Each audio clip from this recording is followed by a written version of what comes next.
Hey, so I've had this camera for about a week and I definitely have some thoughts. But before we get into the video, be sure to subscribe and turn on those post notifications. Trying to get to 1,000 subscribers, and when I do, I'm gonna get a tattoo right here. So if you wanna see me in pain, turn on those bell notifications. If you end up liking the video, like it for the YouTube algorithm because it likes that. But anyway, let's get into the video. So this is the Panasonic S1H. It films 6K video, 24 frames per second, 4K in 60 frames per second, and 1080 in 180 frames per second. It is 10-bit, it films 422. It's insane. It's gigantic, as you can tell. This is a Sony a6500 for reference, as much reference as you can really get with an APS-C versus a full frame. But this camera is a lot.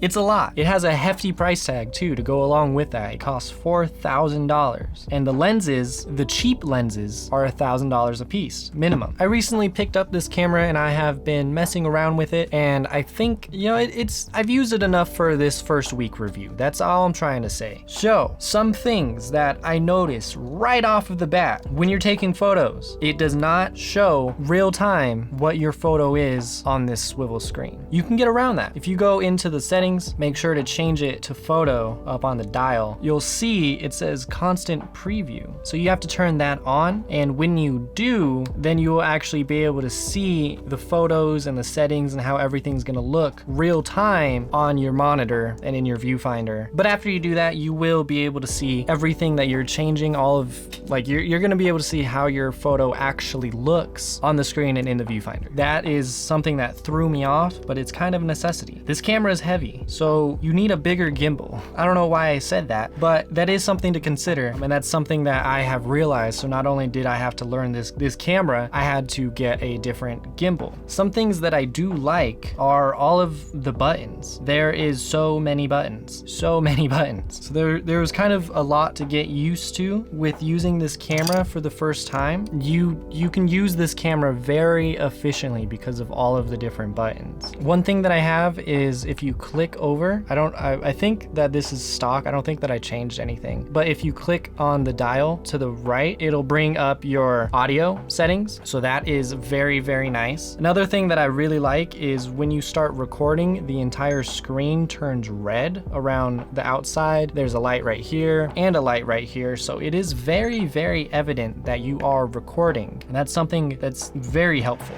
Another thing that you might want to do right when you get the camera is to turn off the battery percentage and the SD card notification thing. It's right here on the top. It doesn't go away. When you turn off the camera, it is always there telling you what your battery percentage is and how much space you have left on your card. So again, you can go into the settings and turn that off, but I would highly recommend doing that. I'm gonna have an entire video about the autofocus with using this camera because there is some stuff that you have to change. I'm not gonna get into it in this video because I want you to watch that video. So go ahead and subscribe, turn on the bell, all of that, so you're notified when I make that video. The autofocus is a little weird, okay? So when you're using the camera, you can have the option to put on face detect autofocus, and that's gonna put a little box around your face. And you'll notice when you're using the camera, the box is pretty good. As you move around, it really does stay like on your face. That doesn't mean that it's in focus. It really does not mean that your face is gonna be in focus at all. That's something to look out for. Right out of the box, the autofocus really sucks. So make sure that everything is in focus. Using the AF on button right here, as soon as you press that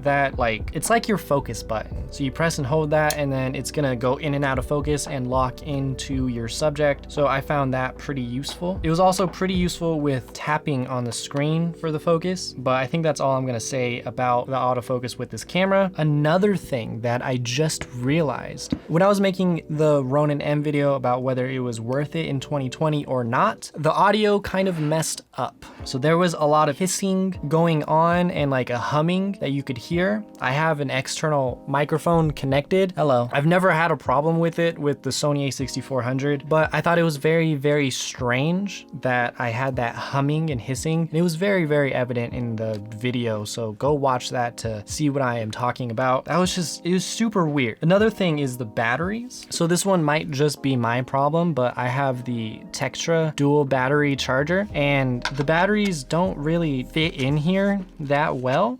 It takes a lot of like force to get the batteries in here, and that is the same with the actual batteries. It's very difficult to get these batteries out, and it's a very tight fit to get them in and out. Aside from that, the battery life has been pretty good. If you're not using 6K, I think that the processing, like the camera is doing a lot to process the 6K, and that's why the autofocus sucks. So if you're not doing 6K, if you're filming in 4K, then the autofocus is relatively good. It's usable. It's usable about 80% of the time. It's been an adjustment getting used to full frame coming from APS-C. Aside from that, the quality that I can get from this camera has been really, really good. When it's in focus, when it's working to its full potential, this camera is really beautiful. I'm using log when I'm recording, and you can go onto the Panasonic website to get their actual LUTs from Panasonic. I have the nicest LUT on when I'm using this camera, and it just makes everything look so good, so good. But that is all that I have for you today. I'm sure I'll have like a 1 month with this camera or something, and an official review after I've gotten pretty good with it. So look forward to that, but that's about it. So subscribe, help me get this tattoo, and turn on the post notifications. Like the video for the YouTube algorithm so it gets seen to more people. But that is all that I have for you. So hopefully this helps you a little bit in your decision to get this camera or to not get this camera, or just what some random small YouTuber thinks about this camera. All right? All right.